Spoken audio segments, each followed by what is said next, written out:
E hoje estamos no capítulo 4, intitulado A Queda dos Anjos. Então, vamos penetrar nesse capítulo fundamental. Este é o grande divisor de águas de Ubaldi, porque exatamente neste capítulo, escrito em 1951, esta obra, não é? Na cidade de Gubbio, na solidão gelada de Gubbio, como diz Ubaldi, neste exato capítulo é que nós vamos nos deparar com a mais estupenda revelação espiritual dos nossos tempos. É aqui que Ubaldi será amado e odiado, aceito e rejeitado. É aqui que vocês deverão fazer opção: continuo com Ubaldi ou deixe. Né? Porque este é um capítulo fundamental, é uma informação extremamente importante para os nossos dias, que infelizmente permanece ignorada e mal compreendida, permanece combatida e rejeitada. Então, vocês terão a oportunidade hoje, se já não leram o capítulo previamente, de entrar em contato com esta estupenda realidade, a maior realidade que nos compete conhecer, a maior realidade do nosso universo. E nós estamos já absolutamente convencidos de que no ponto em que estamos em nossas evoluções, nós não iremos mais a lugar algum sem absorvermos esta revelação. Então, aqueles que não conseguirem absorver esta grande verdade vão demorar um pouco a penetrar nos planos superiores do Espírito. É o que nós acreditamos muito sinceramente. Então, vocês estão tendo essa oportunidade hoje de entrar em contato com esta verdade, né? Eu a chamo verdade, e de intimamente tomarem uma decisão muito importante. Porque vocês se verão diante de um divisor de águas. Ou eu assumo esta realidade, ou me acomodo do jeito que lá vou indo pela vida fora. Ou tomo atitudes radicais, ou assumo a apatia evolutiva, esperando que a vida venha nos sacudir através da dor, né, para que nós possamos sair de nossas posições de comodidade. Então é aqui que nós vamos encontrar com a resposta última para grandes interrogações que nós transportamos ao longo de muitas e muitas vidas. Por que existe o mal? Por que o mal é uma realidade no nosso mundo? Por que o mal está inserido na própria natureza? Porque nós encontramos na existência dos animais uma vida que julgamos produto de um mal. Os animais se degradiam em um regime de vida e morte, de destruições, de luta de interesses egóicos. Se entra e destrói. Porque existem as trevas. Porque nós começamos a nossa evolução nos mundos selvagens e primitivos, como diz Kardec, onde impera a barbárie e onde todos são inimigos de todos. Por que Deus nos cria e nos coloca nesses mundos bárbaros, onde nós experimentamos a luta, aprendemos a matar, a devorar e a sofrer também as injunções de ser devorado? Por que Deus faz isso conosco, né? Por que existe a dor? Por que a dor está incorporada como um mecanismo natural da evolução? Por que sempre morremos a cada injunção na carne e sofremos todas as agonias da morte? Não é? Por que o nosso mundo ainda é um mundo em que predominam as trevas, onde nós temos receio de conviver com os nossos semelhantes? Não é verdade? Nos nossos dias nós ficamos muito incomodados quando nossos filhos saem às 11 da noite, né, para as aventuras noturnas, e nos perguntamos: será que eles vão voltar, né? Então vivemos neste mundo de atrocidades e é preciso respondermos por quê. simplesmente porque a alma precisa evoluir? Então esta é uma grande pergunta que será respondida nesse capítulo, porque nós vamos aprender agora a gênese do mal e da dor e as suas soluções finais. Então esse é um capítulo decisivo. Ele vai nos semear um monte de interrogações, mas essas interrogações, muitas delas não poderão ser respondidas, né? Mas elas são muito salutares. Elas nos impulsionarão adiante, né? Então eu verdadeiramente posso confessar a vocês de que minha vida se divide antes do capítulo 4 de Deus e o Universo e depois do capítulo 4 de Deus e o Universo. Antes eu era uma coisa, depois eu passei a ser outra, né? Pelo menos tenho tentado ser uma pessoa diferente do que era antes, né? Enxergar as coisas de um modo distinto, ver o universo, e me sinto muito mais próximo de Deus do que me sentia antes. Me encontrei com um Deus verdadeiramente amoroso e sábio, muito mais do que era antes. Espero que isso aconteça com vocês, né? Que vocês enfrentem com seriedade esta estupenda informação, porque é uma informação que para muitos é tremenda, é capaz de abalar os fundamentos da nossa alma. Porque nós, né, na atualidade, somos seres divididos entre o bem e o mal, né? E vivemos num mundo dividido entre o bem e o mal, entre a luz e a treva, né? Essa grande luta já foi muito bem expressa no Evangelho, né, nos ensinos do Cristo e em muitos outros pensamentos. É a luta que se estampa em todas as histórias humanas, os nossos filmes, os nossos romances, todos os enredos. Encontramos sempre o mocinho contra o bandido, né?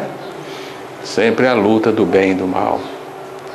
E a grande interrogação daqueles que pensam, mas por que existe o mal, né? Deus criou o mal? Não é possível que Deus tenha criado o mal. Mas o mal vem lá das raízes do mundo primitivo, do mundo animal. Se não foi Deus quem criou, quem foi que criou, né? Então, para entendermos a proposta de Ubaldi, nós vamos devagarzinho. E vamos pensar com Ubaldi em alguns fundamentos. Por exemplo, os fundamentos genéticos do ser. Como que Deus criou? É claro que nós estamos muito distante de entendermos como que Deus criou. Como que nós fomos criados. Nós só temos a certeza de que fomos criados. E que fomos gerados no seio divino, como espíritos, como essências completamente imateriais, nós nascemos no seio imaterial do nosso Pai, né? Então nós já havíamos estudado no capítulo anterior uma proposta interessante para entendermos os fundamentos genéticos do espírito, os impulsos que Deus deu ao ser ao criá-lo. Então são 3 impulsos fundamentais: o impulso autocêntrico, o impulso altruísta e o impulso de autonomia ou de liberdade. Nós já havíamos estudado já nos capítulos precedentes, em que o Ubaldi veio nos preparando, nós estudamos o esquema do universo, lembram-se disso? O eu sou, o grande esquema do universo, né? E havíamos já entendido que o esquema fundamental do universo, que é o protótipo divino, é feito de 2 impulsos fundamentais. Lembra que nós desenhamos um desenho de Deus? Uma esfera ilimitada. É claro que eu não sei desenhar uma esfera ilimitada, né? Mas uma esfera ilimitada feita de 2 forças, 2 pulsos. Um pulso autocêntrico, que faz de Deus o centro máximo de convergência da criação. Tudo converge para Deus. Mas Deus é também um impulso altruísta, o centro máximo de doação, o centro máximo de amor. O amor que se doa, né? E o amor que atrai. Então estes são os 2 impulsos fundamentais, pelo menos até o ponto em que nós estamos, que podemos compreender Deus se fundamenta nesses dois pulsos. Esses dois pulsos geram o que nós conhecemos como eu sou, gera uma sensação de individuação, uma expressão de uma sensação de existir, que é o eu sou. Então, o eu sou é feito à imagem e à semelhança de Deus. Então, Deus criou nesse campo ilimitado partículas, filhos, deuses também, feitos com os dois impulsos. O impulso autocêntrico, centralização em si, e o impulso dativo, de irradiação de si. Então nós estamos vendo ali esferas menores dentro de uma esfera maior, e as esferas menores são idênticas à esfera maior. Se a esfera maior é ilimitada, as esferas menores são ilimitadas também, embora a gente não possa compreender isso. Como que tem uma esfera ilimitada maior do que outra também ilimitada? Mas, paciência, não sei entender isso, né? Esse princípio autocêntrico é só para Deus ou para nós também? Para nós também. O Baudio chamou de egocêntrico. Lembram-se que nós já estudamos esse impulso? E nós sugerimos chamá-lo de autocêntrico, porque ego é o impulso autocêntrico mórbido, né? Doente, né? Tá claro? Só para não fazermos essa confusão, né? Porque o Baudio distingue o egocentrismo do egoísmo, né? Ele fala do egoísmo como a deturpação do egocentrismo. Mas a partícula ego já é, por definição, a doença em si, então nós resolvemos eliminá-la, chamamos autocentrismo, e egoísmo ou egocentrismo para nós passa a ser a mesma coisa, porque se você for ao dicionário também você vai ver que egocentrismo e egoísmo são a mesma coisa, né? Tá claro isso? Então este é o modelo com que Deus criou. Só que estes eu menores deveriam gravitar em torno do eu maior, gerando um modelo que o Baudio chamou de sistema. Um mundo perfeito, um universo perfeito, um universo então em que todos esses deuses iriam coexistir numa vida que nós não sabemos como é, mas uma vida em que preza como primeiro fundamento o amor, né? Então assim se deu, segundo o Baudio, a gênese do ser, né? A gênese original do ser. Reforcemos, que nós já falamos isso muitas vezes, que essa gênese originária, ela não se deu no passado, ela se deu fora do tempo. Fora do tempo quer dizer um tempo que não tem passado e que não tem futuro. Também é algo difícil da gente entender, né? Porque Deus cria na eternidade, e a eternidade não é um tempo que não acaba nunca, é a não existência do tempo. A gente não entende o que é isso, né? Então essa criação, ela se deu e nós não temos como falar, porque a gente já fala no passado, né? Nossa razão é insuficiente, porque nós só raciocinamos em termos temporais, né? Esta criação não se deu num lugar, ela se deu num não lugar. Também a gente não consegue entender o que é isso, né? Como existe um mundo que não é um lugar, não é um espaço. É o verdadeiro infinito, que não é um espaço sem limite, é a não existência do espaço.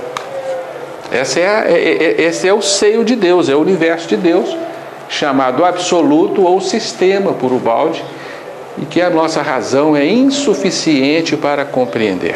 A nossa tendência é negar a existência desse mundo divino. Mas se nós negamos a existência desse mundo divino, negamos a existência de Deus, ou negamos os atributos próprios de Deus. Porque Deus é atemporal, Deus não evolui, Deus não está subordinado ao rolar do tempo, né? Deus é imutável. É uma definição a priorística de Deus que a gente tem que aceitar sem compreender por que é assim, mas é assim, né? Então, se Deus não está subordinado à transformação, ele está num universo onde não tem tempo. Se Deus é um espírito puro, não se veste de matéria, o seu universo é imaterial e, como tal, não é um domínio que admite o espaço como nós o compreendemos, tá? Então guarde essa informação, né? Mas não tentem compreendê-la e nem lutar com a razão para entender o que é isso. Nós somos insuficientes. Só o nosso crescimento espiritual vai nos dar condições de entendermos que mundo é esse, né? Onde Deus se expressa em plenitude.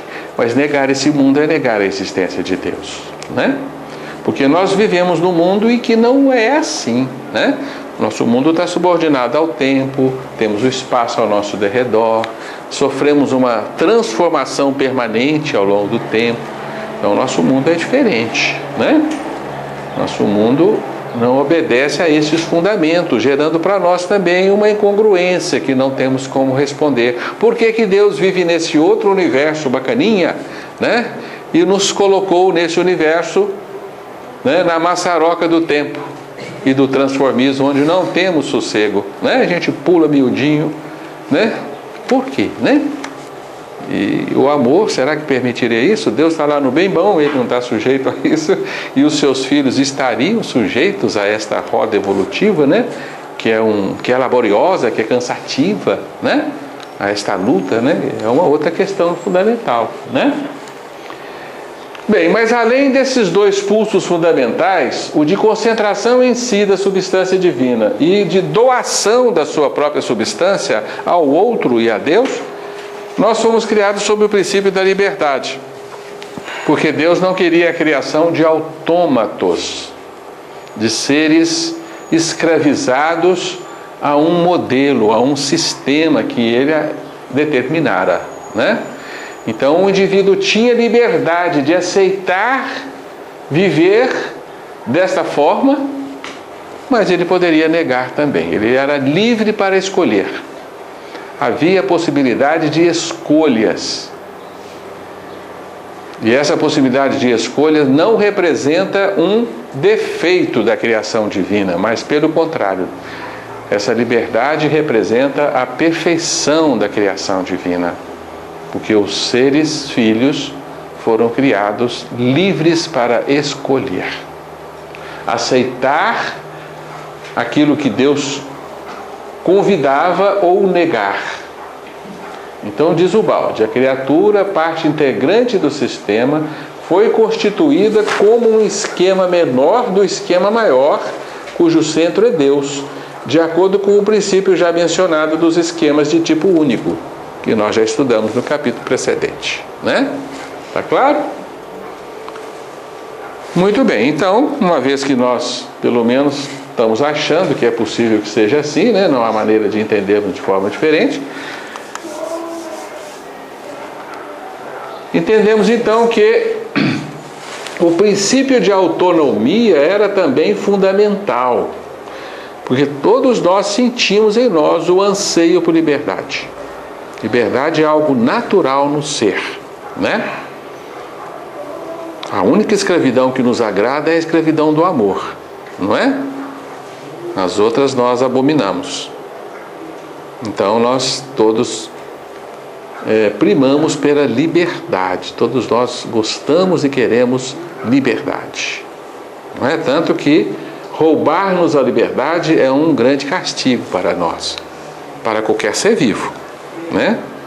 Prende um passarinho e vocês verão naturalmente o pesar dele, né?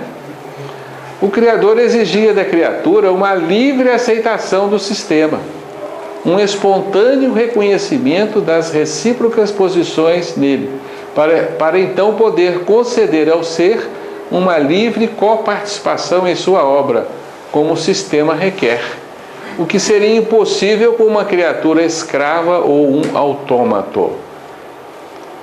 Então, nós fomos criados sob a bandeira da liberdade. Nós poderíamos escolher, aceitar o convite que o Criador nos fazia de vivermos deste modelo ou rejeitá-lo. Qual era o modelo que o Criador nos propunha? Era copiarmos o seu próprio modelo, igualar altruísmo e autocentrismo. É a única forma de nos mantermos equilibrados nesse sistema como Deus o é, né? Porque Deus ama tanto ao Filho quanto a si mesmo. Deus tanto irradia quanto se dá, mas de forma igual, né? De forma que, uma vez que essas duas forças se mantenham equilibrados, esse sistema existe em equilíbrio fenomênico, sem movimento. Então, no universo divino não há movimento. E muitos param para pensar, mas que tédio. Não pode mexer um dedinho, né? Não existem movimentações de forças neste universo. Toda movimentação é produto de diferença de potencial entre duas forças. Não é isso, engenheiros, né?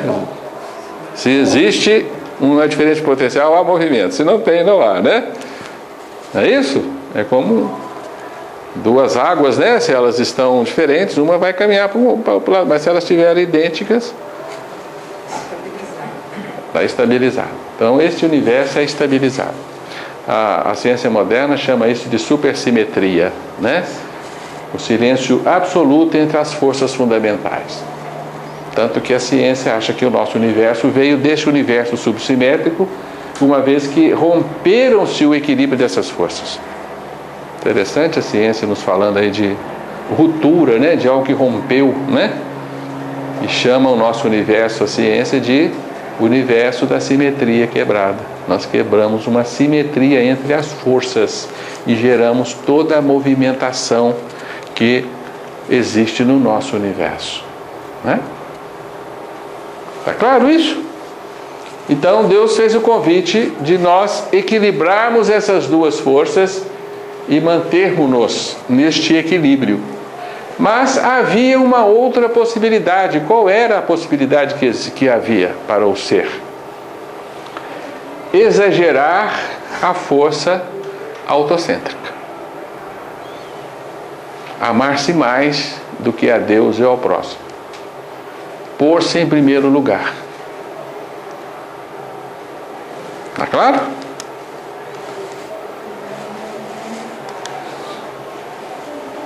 As duas forças, já sabem quais, né? Assim diversas, movem as falanges dos espíritos. Esse move aí, naturalmente,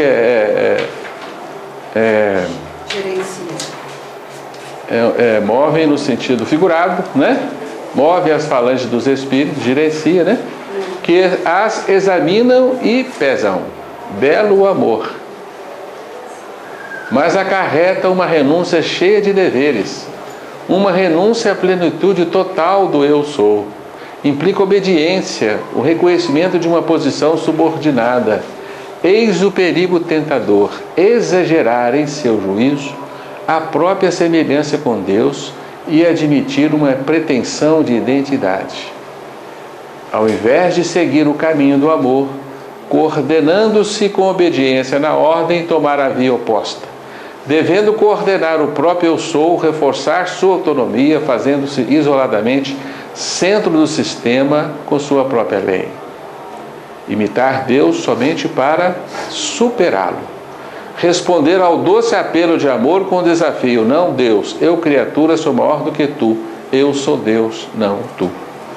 Isso a gente chama de mito de Lúcifer, porque segundo a escritura antiga, né, Antigo Velho Testamento, né, isso corresponde à psicologia de Lúcifer. Lúcifer tomou essa atitude, né?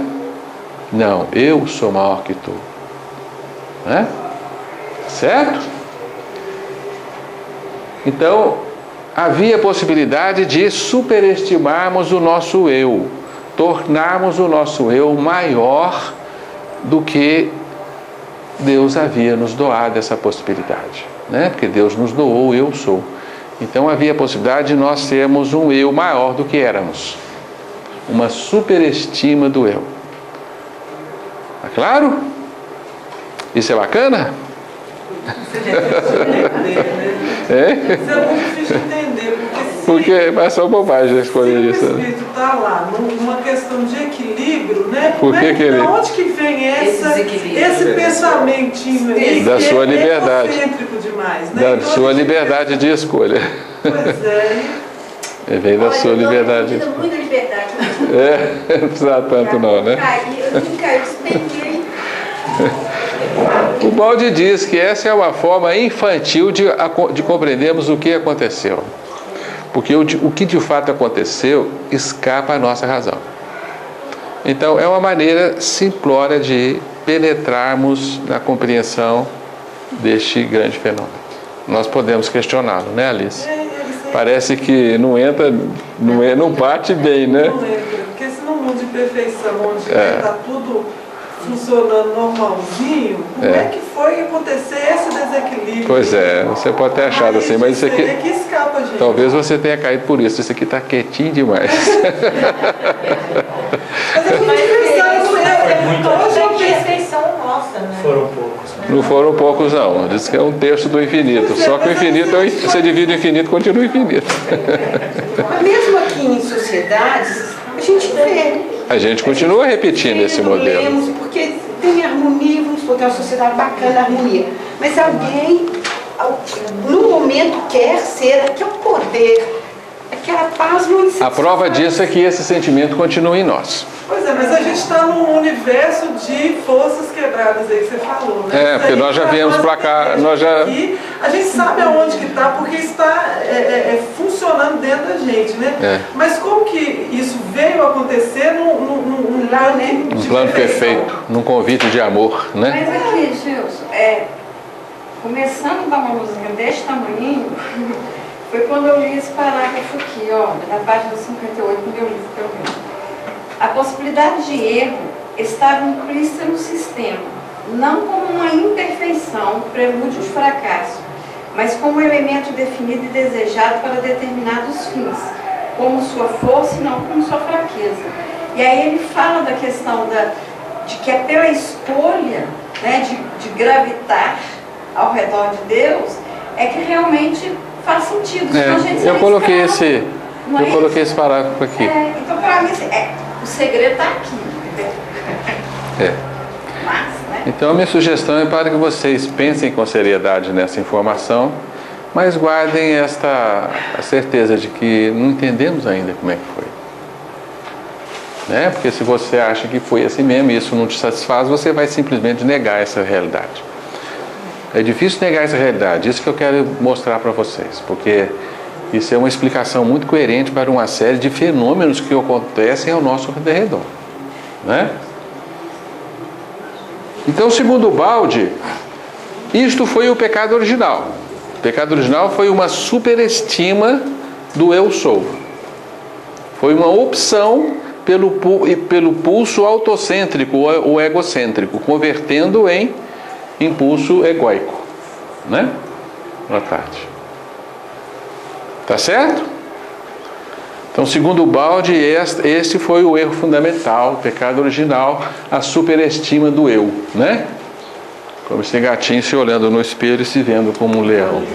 É famoso isso aí, né? Isso aí nós achamos na internet, eu achei interessante, né? É o parasito, é o ego. A tomada é o controle, né? Tomou o controle de lo que pensamos, creemos, sentimos e de lo que hacemos. Então nós fizemos... Esqueci o que é essa outra figurinha do lado de cá. O que é isso, Luiz? Não, está definido não. Não é uma célula, Não sei. Será? Não sei. Bem, aquela outra desenho lá me pareceu bem bacana, né? Nós tivemos a pretensão de ser o centro do universo, em torno do qual tudo deve girar, né? Então tivemos a pretensão de ocupar o lugar de Deus, cada um de nós, né? De sermos o centro.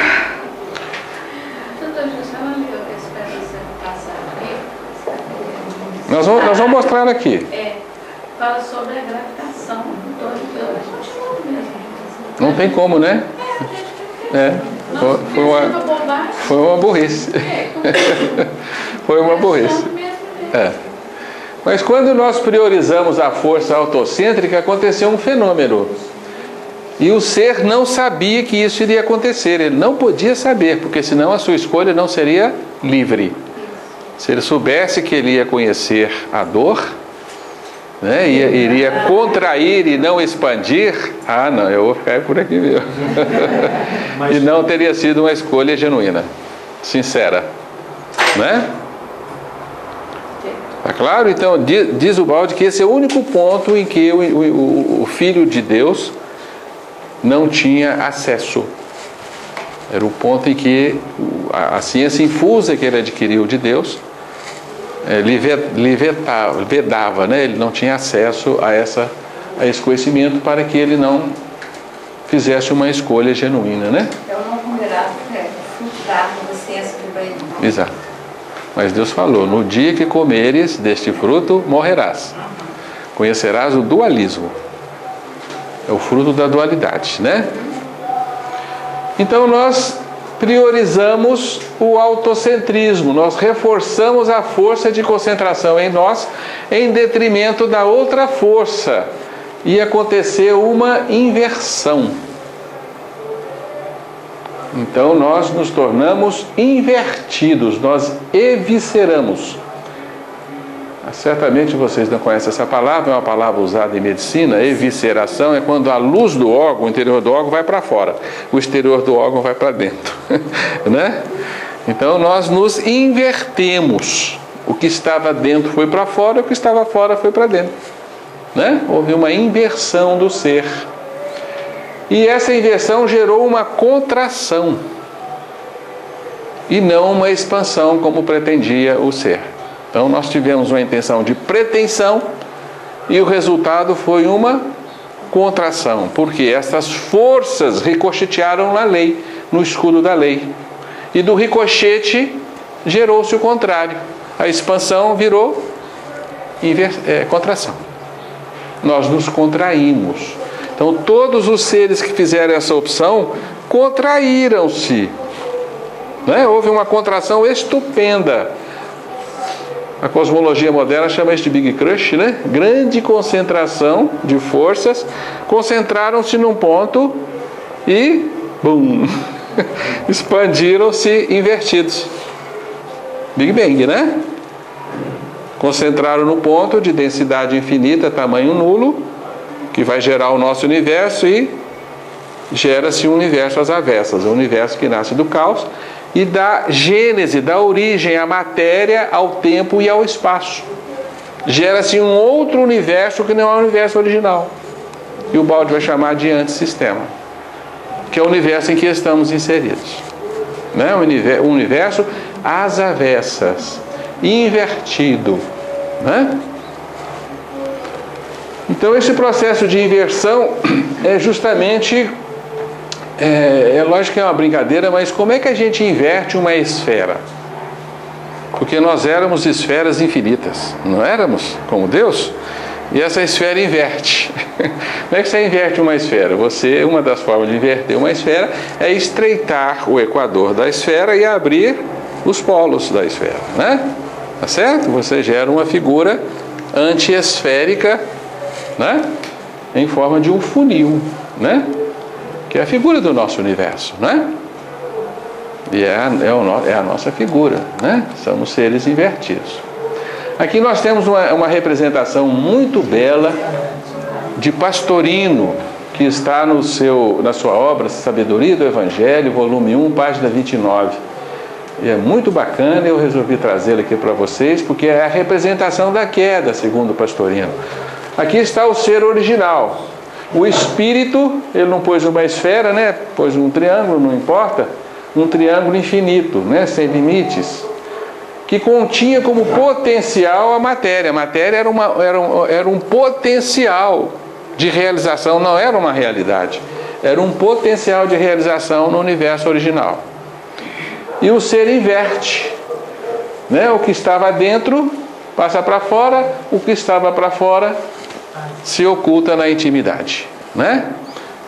Quer dizer que o espírito, o triângulozinho do espírito ficou encerrado dentro da matéria. O anjo virou átomo, né? E nós trazemos a essência divina no interior de nós, escondida, e a matéria por fora. Então nós nos envolvemos em corpos, né? Nos vestimos de vestes que são verdadeiras fantasias, porque o espírito não foi criado para vestir-se com nada, né? Nós somos criados como seres incorpóreos, espíritos puros, não precisa de vestes. E nós nos vestimos então com os nossos envoltórios, né? É isso? Porque uma vez que fizemos essa opção, nós nos deparamos nus. Não é isso? Deus ficou com dó, né? A gente correu, pegou uma parreirinha, uma folhinha de parreira para nos vestir. Deus ficou com dó e fez uma veste de pelo de carneiro para nos cobrir. Não é isso? Nossos corpos físicos, né? Tá claro, gente? Então, a gênese dos corpos que nós habitamos, vida após vida, ao longo da evolução, são vestimentas impróprias para a nossa realidade divina, porque nós somos deuses e não precisamos nos vestir sequer de pedras, sequer de carnes, né? Certo? Então a carne é algo a ser desfeita, e ao longo da evolução nós estamos desfazendo envoltórios, que é o significado da palavra desenvolver, né? Desfazer envoltórios, né? Desenvolver, né? Desenvolvimento, desfazer envolvimentos, né? E daí o buril da evolução está desgastando os nossos corpos, né? O que é, infelizmente, doloroso. Não é fácil, né? Nos fazer livrarmos destes corpos que passaram a ser inerentes à nossa natureza, tanto que a gente não sabe existir sem corpos. Não é verdade? As vestes perispirituais nos acompanham. Desde os primórdios, né, do reino mineral, nós estamos vestidos. Assim? A pelezinha de carneiro que Deus compôs para nós, né? Para tampar a nossa nudez. Tá certo? Então, esse processo de inversão, a gente pode questionar o porquê, né, Alice? Mas ele é uma realidade. Porque você pode também perguntar por que Deus nos criou desta forma, por que pôs a essência lá dentro. Se é tudo que eu preciso para viver, é viver a minha essência em plenitude, mas a essência está escondida. E eu tenho que encontrar ao longo de uma evolução multimilenar. Meu Deus, que canseira. Mas quem mandou, né? Pois é, isso que eu estou dizendo. Sem a queda, como entender isso? Embora você não explique a queda, mas como entender sem a queda? Né? Eu coloco com a Marina que as brincadeiras nossas de criança esconde. Quanto mais esconde, é mais difícil, né? É mais difícil de achar, né? É mais difícil de achar, né? É mais difícil de achar. Ficou difícil de achar o Espírito em nós, tanto que muitos o negam. Assim como Deus desapareceu da nossa realidade. Deus é invisível, ninguém vê Deus, tanto que você pode negar Deus, como se nega, né? Porque Deus não faz parte da nossa realidade. Deus está na nossa realidade. Diz o balde que Deus cai com a criatura para resgatá-la, né? Portanto, Deus é a ordem que, neste universo de desordem, luta para reordená-lo, né? E a evolução faz com que esta ordem cada vez mais seja mais preponderante do que a desordem. Mas quanto mais você retrocede na evolução, maior é a desordem, maior o caos, porque o universo está caminhando do caos para a ordem. E ninguém sabe dizer por quê. Não é? Se você acredita em Deus, você está diante de um grande paradoxo. Por que Deus criou a desordem primeiro? Para ordená-lo, né? Na laboriosa jornada do tempo. Deus esquisito esse, fez um mundaréu de maçaroca, né? Maçarocou tudo. Agora nós vamos trabalhar isso aqui ao longo dos milênios. Fala assim, não, está certo isso. Tem gente que nega, prefere acreditar que é assim. Um animal comendo um outro animal, que é uma coisa. É uma coisa natural. Aí é questão de opção. Muitos podem achar, não, Deus criou assim, tudo bem. Mas não é a forma como nós criamos. Nós criamos com ordem, desde o começo, né? Para nós, desordem é produto de revolta. O único capaz de provocar desordem é revolta. Toda revolta gera desordem. Não é? Com certeza. Então, se você acredita que o universo nasceu da desordem, nasceu de uma revolta.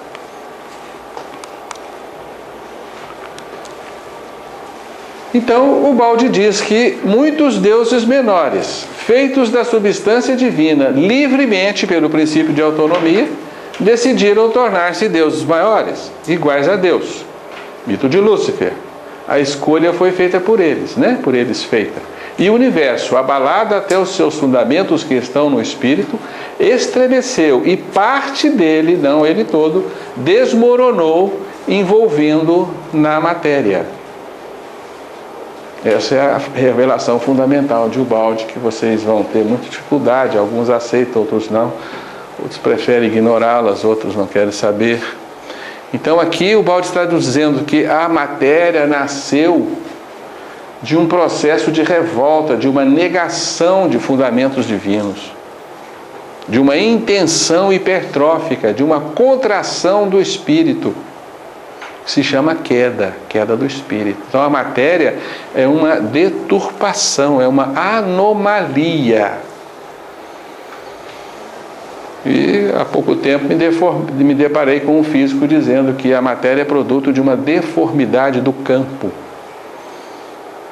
Então a ciência ela vai perquirindo e... Hein? Tá bom, é a deformidade do campo. É tudo que a gente queria ouvir, isso. Para corroborar o Balde, né? Quer dizer que a matéria não é produto da inteligência divina. A inteligência divina inseriu-se na matéria para lhe dar a ordem mínima, para fazer com que o átomo se tornasse uma entidade estável e permitisse a evolução. Né?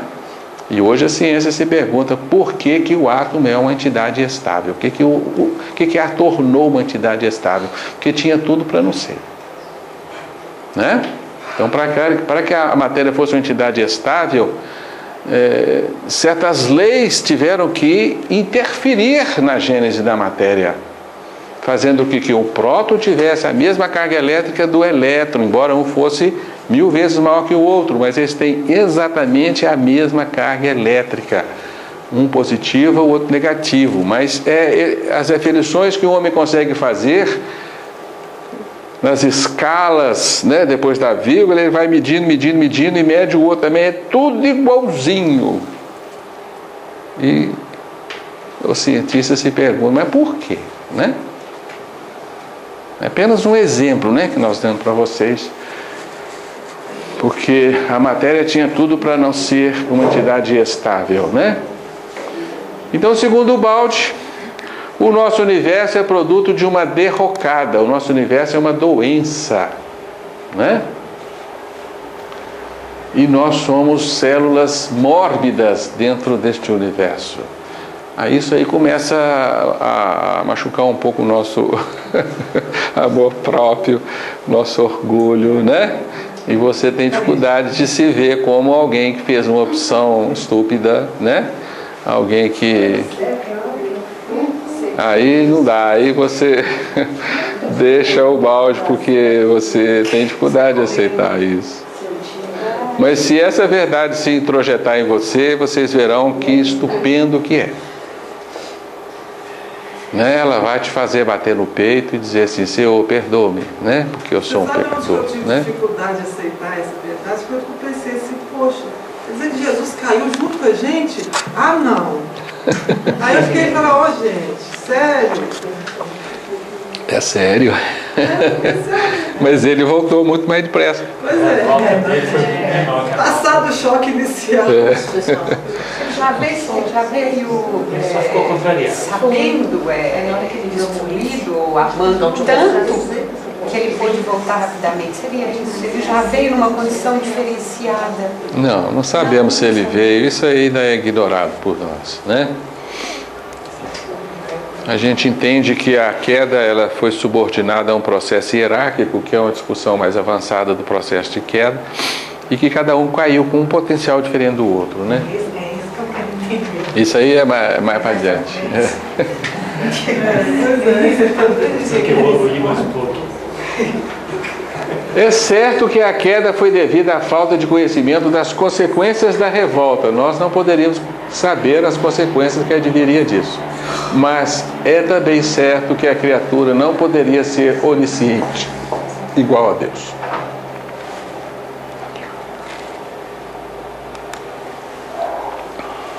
O fenômeno ocorreu em planos de existência tão elevados que para nós se situam no superconcebível. Ocorreu em dimensões em que as nossas representações de tempo e de espaço não têm mais sentido. A imagem, pois, que tivemos de escolher, representa uma mutilação e não uma expressão da realidade. Tá certo, Alice? Então, é uma forma pueril de entendermos o que aconteceu. E aqui o Baldi nos dá uma outra expressão para a queda que eu gostaria que vocês guardassem. A queda foi um desmoronamento de dimensões. Não foi uma queda espacial. Ninguém despencou lá do alto aqui para baixo no sentido espacial, não. E ninguém deixou Deus lá nas alturas e veio viver longe de Deus. Não, esse é um conceito espacial. A queda foi dimensional, é uma contração de dimensões que nós não entendemos o que é, mas o que a ciência já começa a estudar, A física das cordas já estuda essas contrações de dimensões, reconhece que existem dimensões contraídas aquém da nossa, e dimensões além das nossas, Então, houve uma contração de dimensões que se expressavam numa outra realidade que não sabemos o que é, se converteram nas três que nós conhecemos. As dimensões do espaço ao nosso derredor, A reta, o plano, o volume. Tá certo? Então, esse desmoronamento gerou uma convergência de forças, o Big Crush, e a explosão dessas forças, o Big Bang. Então o nosso universo é um imenso buraco negro que foi gerado a partir desta fuga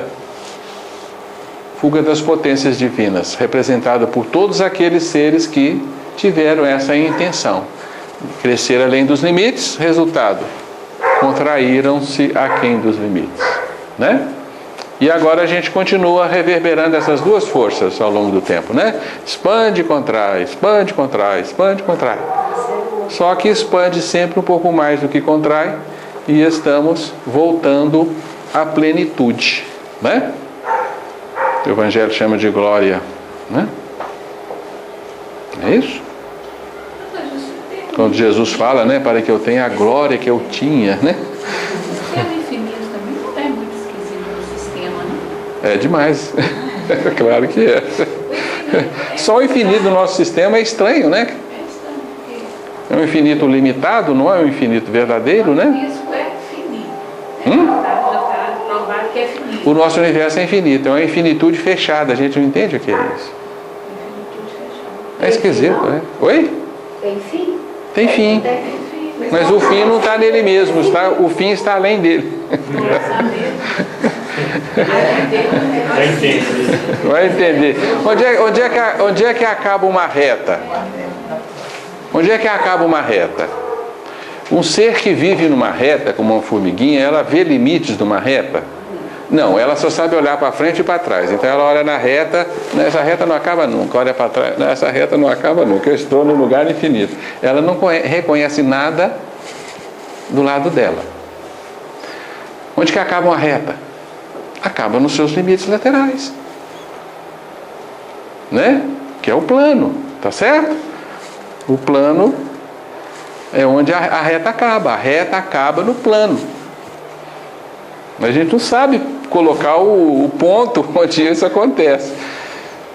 Se você é um ser que vive no plano, uma planária, que vive ali espraiando naquele plano, você olha para todas as direções ao seu redor e diz: eu moro num lugar infinito. Você não sabe olhar para baixo e para cima. Você não tem noção de volume. Mas o plano é limitado? O plano é infinito? Não, o plano acaba onde começa o volume. Tá certo? Aí você está dentro de um volume, somos nós, aí você olha para todas as direções e diz, esse trem não acaba. É infinito. Onde que acaba o volume? Na dimensão superior.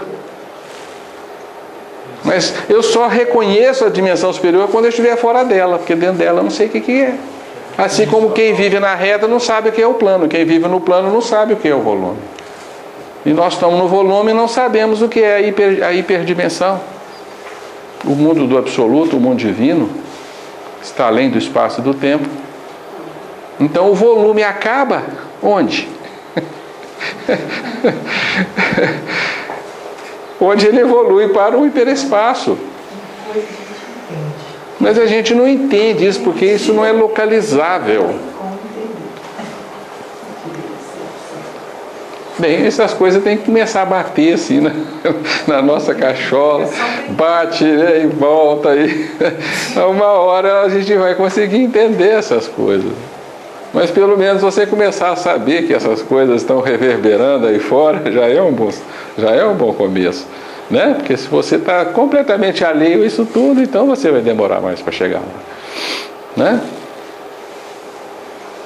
Tomara que isso deixe vocês bastante angustiados, né? E essa é a intenção mesmo.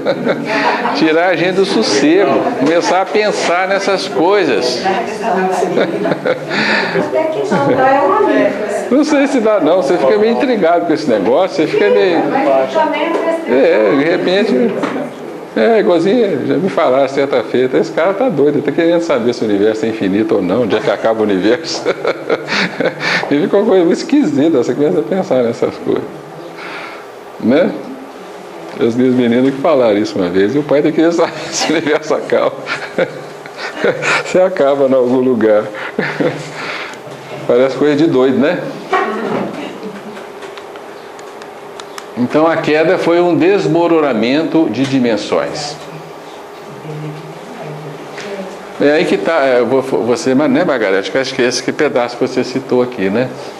Ora, que o sistema contivesse a possibilidade de um erro, não significa absolutamente fosse ele construído errado ou defeituoso. Tanto é verdade que ele, de fato, não se arruinou pelo erro cometido. Pelo contrário, por ser perfeito, tinha capacidade de autorregeneração. O sistema estava acima do erro nele possível e fora constituído para permanecer íntegro, inabalável para qualquer acontecimento. Então a criação divina foi tão perfeita que ela admitia, por princípio de autonomia, que o ser fizesse uma escolha indevida, mas essa escolha seria corrigida e tudo voltaria à perfeição. E de fato nós estamos voltando à perfeição, não estamos? Numa laboriosa caminhada no oceano do tempo ao longo de milênios e milhões de anos. Mas nós vamos voltar lá no sistema no mesmo instante em que saímos, se é que tem instante lá, porque lá não tem instante. Mas Deus nos perguntou, nos criar, e aí filho, você aceita o meu convite?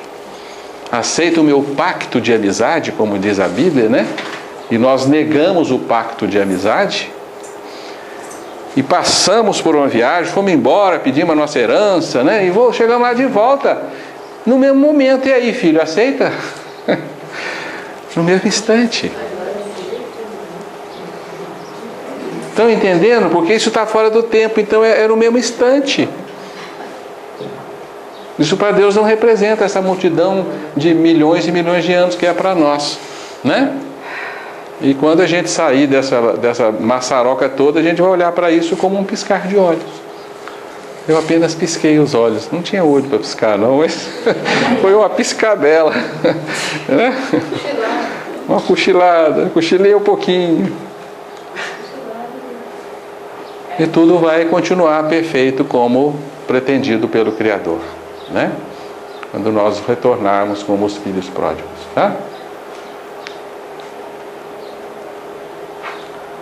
Portanto, isso aí responde uma pergunta que todo mundo faz. Mas se era perfeito, por que teve a queda? Eu já te perguntei isso. Todo mundo pergunta isso. Todo dia chega um monte de e-mail para mim lá. Mas era perfeito, por que caiu? Caiu porque era perfeito. Caiu porque era perfeito, permitia Escolhas. Permitir escolhas. Mas hoje esse movimento ele acaba ou continua acontecendo porque você falou. Não. A gente retorna e Deus vai perguntar: e aí, você aceita? É claro que nós vamos aceitar. E aí fala assim: não. Começa tudo de novo. Mas é muita burrice, né? Você. É muita burrice você falar: não, eu vou de novo. Mas a gente chegou a fazer porque é burrice mesmo. É burrice. Se chegar lá nesse momento desse diálogo com Deus, o camarada lá já está tão bacana que senão ele não chegaria.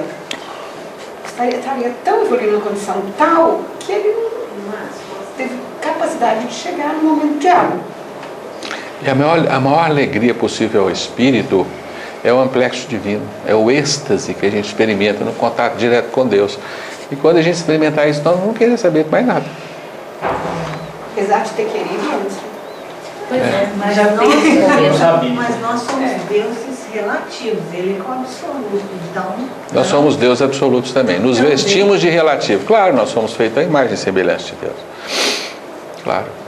é isso que Não, o amor de Deus não permitiria com que ele criasse filhos diferentes da sua própria natureza. Era impossível isso. Deus não poderia fazer isso. Deus criou deuses, como Ele mesmo.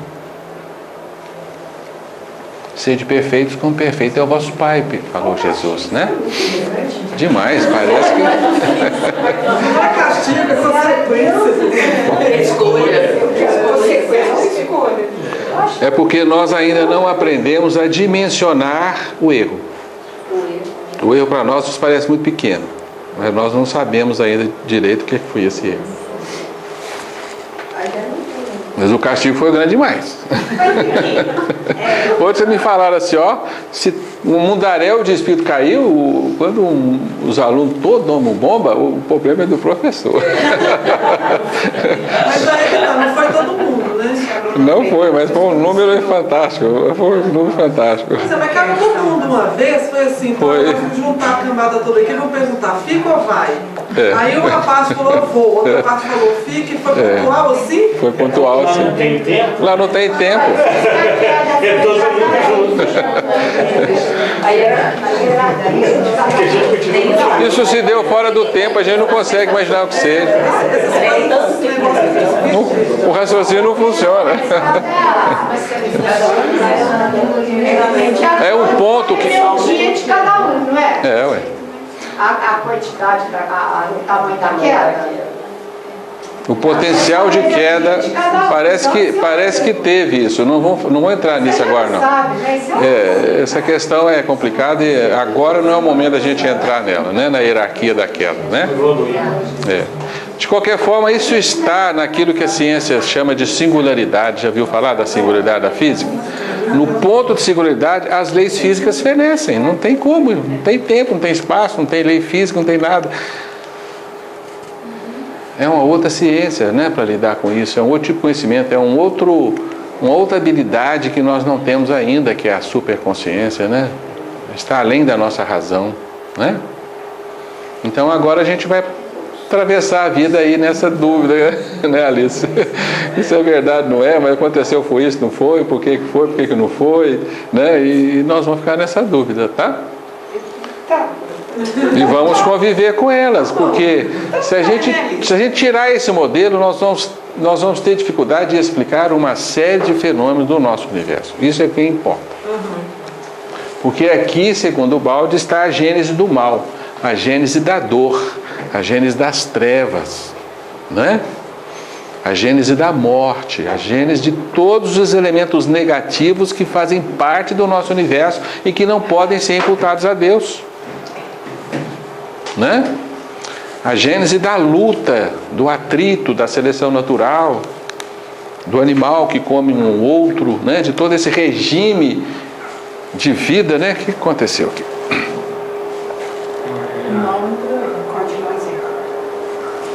É aqui, né? Sumiu, foi aqui, né?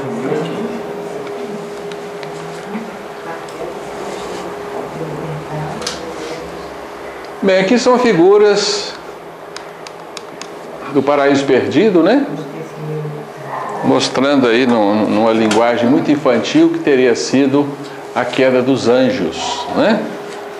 E nós vamos encontrar lá em Isaías 14, capítulo 14, versículos 12 a 15. Como caíste do céu, ó estrela da manhã, filha da alva, como foste lançado por terra, tu que prostravas as nações, e tu dizia no teu coração, eu subirei ao céu, acima das estrelas de Deus, exaltarei o meu trono, e no monte da congregação me assentarei nas extremidades do norte, subirei acima das alturas das nuvens, e serei semelhante ao Altíssimo.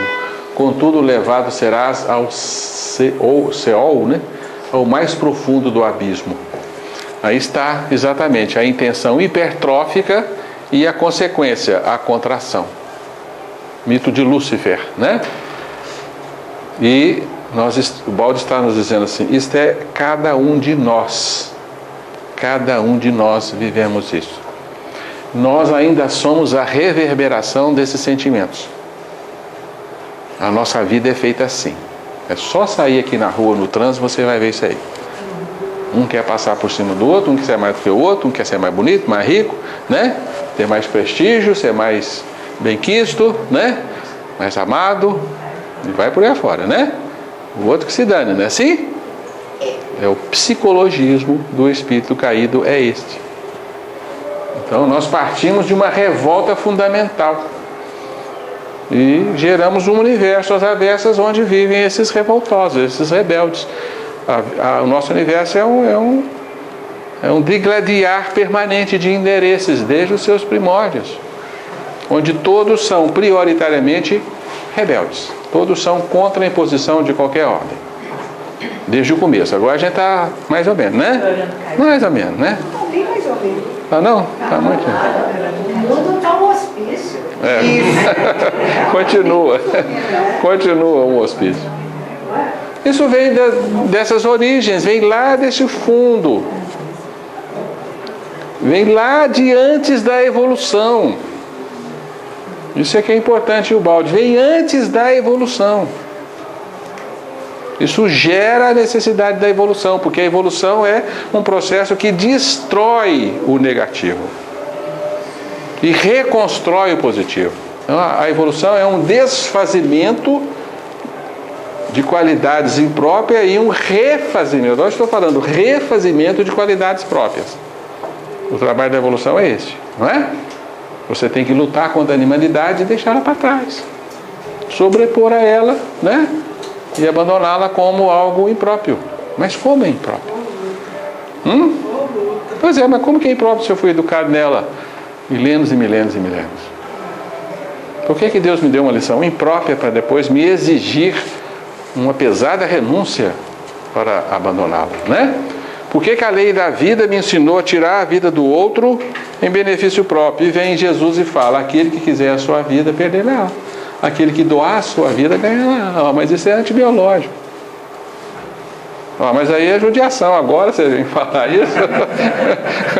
Uai, mas eu aprendi isso aí. Durante quantos e quantos milhões e milhões de anos. E agora mas não, mas aí não é assim, as coisas não deveriam ser assim. A gente chama de paradoxo da pedagogia divina, né? Então aqui está o mito de Lúcifer, que pertence a nós todos, porque Satanás e Lúcifer é a representação de todos aqueles elementos que resolveram fazer essa opção. A hipertrofia do autocentrismo, transformando-o em egoísmo. Né? Uma força poderosa de contração que nos fez matéria. Então, essa é a origem do mal. É a origem do mal.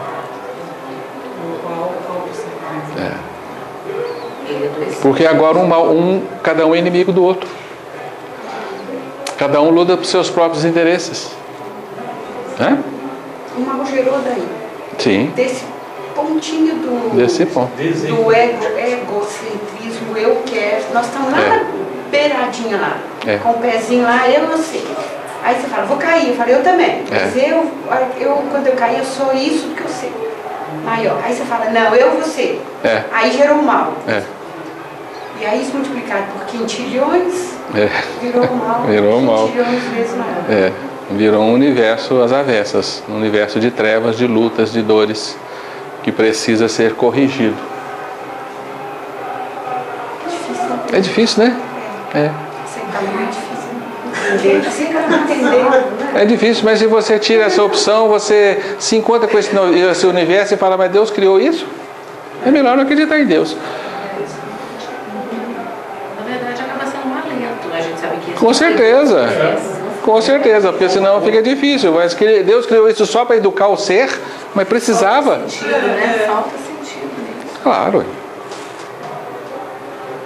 A gente fala que é uma figura assim, tétrica que a gente usa, mas é como se você, como pai, tivesse um bando de filhos, você colocasse eles num jardim de infância, fecha tudo, agora fala assim, ó, comam-se uns aos outros. Se virem, vão ficar aqui sozinhos comendo uns aos outros. Não tem comida para vocês não, vocês têm que comer uns aos outros. Até aprender a se amar. Mas eles foram criados, acabaram de nascer. É uma judiação. Tem que ter uma outra explicação. Então a explicação para o nosso universo é que o nosso universo não é uma escola, não é um educadário de anjos, é um reformatório de demônios. Educadário de anjos. Reformatório. Não, pois é, não é educador. Os demônios somos nós?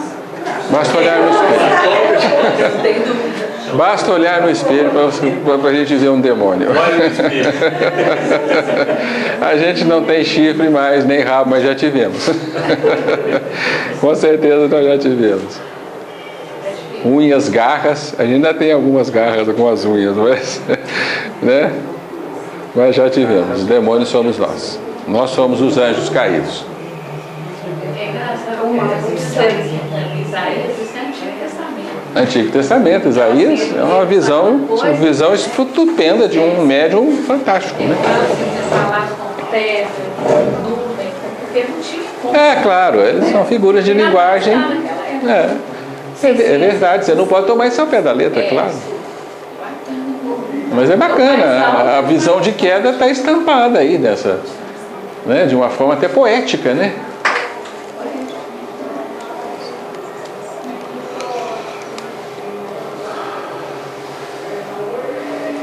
A nossa humanidade nasceu fomentada por não digo a nossa humanidade, a nossa civilização ocidental, judaico-cristã, nasceu fomentada por esse conhecimento.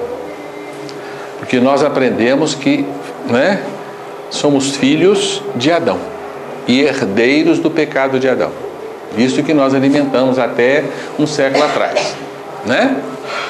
Tá certo? Então atravessamos a Idade Média todinha acreditando piamente nisso. Então essa é uma informação fundamental que ela formou uma civilização, a civilização cristã. O cristianismo tem isso no seu cerne. O homem como um espírito falido que precisa ser resgatado, precisa ser salvo. E o Cristo veio cumprir essa tarefa. Essa é a essência do cristianismo. Parábola do filho pródigo. Então essa essência faz parte da nossa civilização, só que nós a negamos, né? Nós crescemos um pouquinho, ficamos adolescentes e falamos, mas isso é uma baboseira, não vou acreditar nisso mais, né? E agora vem o balde no chacoalhar e fala, isso é verdade, volta a esses conhecimentos. Não podemos abandonar esses conhecimentos. Essa é a essência. É a essência do Evangelho. E você precisa assimilar essa essência para caminhar doravante. Emmanuel nos fala que os fundamentos estão no Velho Testamento, né?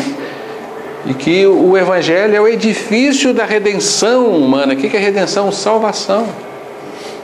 Assim deve ser visto o Evangelho. Está claro, né? Ordenou o Senhor Deus ao homem, dizendo, de toda a árvore do jardim podes comer livremente, mas da árvore do conhecimento do bem e do mal, dessa não comerás, porque no dia em que dela comeres, certamente morrerás. Morremos, comemos da árvore do bem e do mal, da árvore do dualismo, né? Que ao priorizarmos o autocentrismo, né? E convertendo em egoísmo, nós experimentamos o fruto do bem e do mal. Agora eu quero mais bem para mim do que para o outro. Certo? Que é a origem do mal, né? E aí experimentamos a morte, nos vestimos de corpos provisórios que se desgastam com o tempo e perdemos a verdadeira eternidade. Vivemos agora vidas transitórias, né? Ora no mundo espiritual, ora no mundo carnal, contraindo e expandindo, né? Nessa peleja toda, passando por provas e expiações, nessa laboriosa luta, porque incorporamos em nós a morte, né? O salário do pecado, né? E Jesus veio nos devolver a vida eterna, a verdadeira vida, a vida fora dos ciclos reencarnatórios, a vida nas origens, né? Esse é o significado. Então o Evangelho começa a crescer aos nossos olhos depois que nós incorporamos esta informação. E aí você se vê também com um grande problema, né, Alice? Se você nega a queda e o Evangelho. Como entender o Evangelho? Eu vim não para condenar o mundo, mas para salvar o mundo, né? Não sobe, só sobe aos céus aquele que desceu dos céus. E você vai debulhando o Evangelho, você vai se deparando com isso ao tempo todo, né? O Filho do Homem veio salvar o que estava perdido. Aí você olha para aquilo e fala, não é comigo. É para os materialistas, isso não é comigo. Está lá na carta de Pedro, pois Deus não poupou os anjos que pecaram, mas os lançou no inferno, prendendo-os em abismos tenebrosos, a fim de serem reservados para o juízo. O juízo é o retorno definitivo, né, ao sistema, né? Então, esses anjos que caíram ficaram presos em abismos tenebrosos. Aí André Luiz nos fala lá entre a terra e o céu, a cadeia de ascensão do Espírito vai da intimidade do abismo à suprema glória celeste. É verdade. Mas por que Deus nos cria e nos atira à intimidade do abismo? Que pai faz isso com o seu filho? Cria um filho que ele ama muito e joga lá no abismo. Ou você vai maçaracar, vai uma maçaroca lá embaixo, mas depois você vai subir de novo. Você vai escalando aqui até voltar aqui, até onde eu estou. Sozinho, hein? Vai. Cansaço que é, né? Não pode, né? Isso não pode ser fruto do amor divino. Então esse modelo nós estamos questionando, esse modelo que nós aprendemos sem questionar, mas nos parece inviável ante o verdadeiro amor de Deus, né? Se a gente começa a evoluir lá na intimidade do abismo, lá no cerne da matéria atômica, né, preso naquele redemoinho, na inconsciência que para nós é a morte, alguém quer voltar lá? É horrível, né? Certo? Aí você vai ler lá no livro Renúncia de Emmanuel, né? Os dois espíritos conversando antes de reencarnarem, né? O Pólux com o Menandro, né? E o Pólux está todo pesaroso porque ele tem que mergulhar na carne, cair no esquecimento, começar de novo, né? Submeter-se às provas de novo. Ele está todo tristonho com aquela possibilidade, porque vai sofrer uma contração da consciência.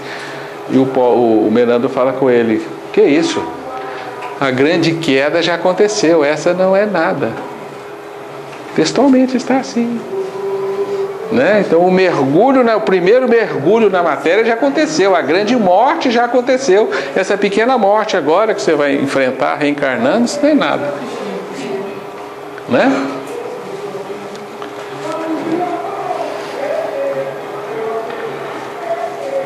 E Deus criaria as grandes bestas, né? Por que Deus se tornou um arquiteto, né, assim, tão impróprio a ponto de criar feras, né, tiranossauros e tudo mais, né? Aí vocês ficam questionando, mas é isso mesmo? Será que isso aconteceu? Isso não está no Espiritismo? Isso não está na codificação de Kardec? Está sim, a gente lê e não vê. Então eu trouxe aqui para encerrar o nosso estudo o Evangelho segundo o Espiritismo, capítulo 6, Espírito de Verdade falando. Isso é tocante depois que você assume isso como verdade. Venho como outrora aos transviados filhos de Israel, trazemos a verdade-se para as trevas. Transviados filhos? Não, você está falando comigo. Se para as trevas, eu não estou em trevas. Assim você julga. É o outro, ele está falando para os outros, né? Então você lê como se fosse para os outros. Os transviados, eu não. Venho instruir, e se instrui o ignorante, né? Consolar os pobres deserdados, eu não sou. Nada fica perdido, então tem coisas perdidas no reino de nosso Pai. Sou o grande médico, o médico vem para os doentes, né? Sou o grande médico das almas e venho trazer-vos o remédio que vos há de curar. Mas eu estou doente, estou precisando de remédio para curar? Você acha que não? Venho salvar-vos, está dito com todas as letras. Eu preciso de salvação?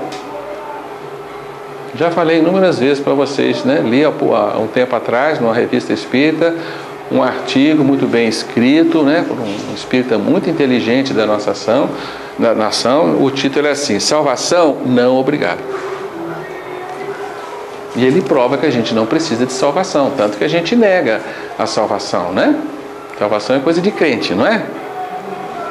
O espírita não bate no peito e fala assim: Jesus é o meu salvador. Não, ele não faz isso não, né? E de repente você vai ficar com vontade de fazer isso. Oi? Vai ser o últimos. Homens fracos. Não, o espiritismo é o mais apropriado para absorver o balde é o espírita, gente. Não, o espírita está pertinho disso. É só dar um cliquezinho assim que eu sei. Fechar as portas. Não, a não ser que você seja teimoso. Olha o Espírito de Verdade falando: homens fracos, que compreendeis as trevas de vossa inteligência. Eu sou um trevoso, minha inteligência é trevosa. Não afasteis o facho que a clemente divina vos coloca nas mãos para vos clarear o caminho e reconduzir-vos, filhos perdidos, ao regaço de vosso Pai. Precisa falar mais? Aí a pessoa fala assim: mas isso não está na doutrina espírita. Mas como que não está? O que quer dizer isso aqui? Tem espírito de verdade? Oi? Tem espírito de verdade? Pois é, então nega isso aí. Tira isso do Evangelho segundo o Espiritismo. Ou o que muitos fazem: não, esse aqui quem não chegou no Espiritismo. Aí sinceramente, isso para mim é produto do orgulho. Aí danou-se. Jesus lá, a lição da semente? Não vi. Já vi, mas não lembro. Fala da queda, é? Fala de romper e fala até voltar ao nosso saudoso Pai. Traz ela para nós na outra. Até lá no meu carro, bora pegar. Fala isso, voltar ao nosso saudoso Pai. Só pode ter saudade de uma coisa que já teve. Já conheceu, já viu, né? E André Luiz fala, né? A vida continua, né? Que a evolução é a longa caminhada de retorno Esse espírito a Deus. religioso, ele se coloca nesse meio como a gente. O espírito de verdade? Isso. A gente entende isso como uma falange de espíritos superiores, né? Que trazem de volta a palavra do Cristo, né? Mas não são personalidades, são espíritos que não se individualizam, né? Mas com certeza ele está se colocando também, né? Não sei, né? Entendemos a casa de Israel como o nosso universo, tá? Filhos transviados da casa de Israel somos todos nós, né? Tá bem? Ele não está falando dos judeus aí, não, né? Seria outra interpretação errônea que a gente é levado a ter, né? Então essa é a lição de hoje, sabe? É uma lição assim, contundente, não sei se vocês perceberam isso, é uma lição capaz de abalar as fibras da nossa alma, se você começa a pensar com seriedade nisso. Eu sou um ser que me desgarrei do Pai, me afastei do Pai, estou longe do Pai, preciso voltar para minha casa, vivo num universo irreal, um mundo ilusório, que é o mundo da matéria, né? E os seus falsos interesses onde não encontraremos jamais a nossa alegria, a nossa realização, né? Um mundo que não é o mundo do Cristo. O Cristo falou, meu reino não é desse mundo, né? E que a gente tem que deixar esse mundo. Então você precisa de sentar a cabeça na parede, né? E botar isso dentro da cabeça e convencer-se de que eu estou fazendo aqui. Eu preciso ir embora para minha casa, viver o que eu sou. Sou um Deus. Não foi feito para vestir matéria carnal e passar por todas essas esfregas e dessas muitas encarnações. Chega. Desperta, ó tu que dormes, né? Levanta-te dentre os mortos e o Cristo te ressuscitará. Então a gente precisa fazer uma revolução na nossa vida, né? Revolução de desapego, revolução de experimentar o verdadeiro amor, de renúncia ao nosso ego, renúncia a uma série de prazeres que nós temos na nossa vida, para a gente viver essa realidade estupenda que os grandes místicos viveram, né? Um Francisco de Assis, uma Teresa d'Ávila, né? O próprio Cristo, né? A gente tem que se convencer disso, porque senão nós vamos ficar nessa modorra evolutiva até quando, não sei, né? Então, por enquanto, a gente está entendendo, vai pensando nisso, né? Mas vai chegar a hora que a vida vai nos exigir uma renúncia verdadeira, uma vivência verdadeira do amor crístico, né? Uma transformação verdadeira, uma transformação substancial, um salto, né, quântico evolutivo. Nós vamos ter que experimentar isso, né? A gente pode, ó, na próxima vez eu vou dar esse salto. Mas agora eu tenho eu tenho que cuidar de uma série de coisinhas. Eu tenho uma série de contas para pagar, tenho uma série de coisas.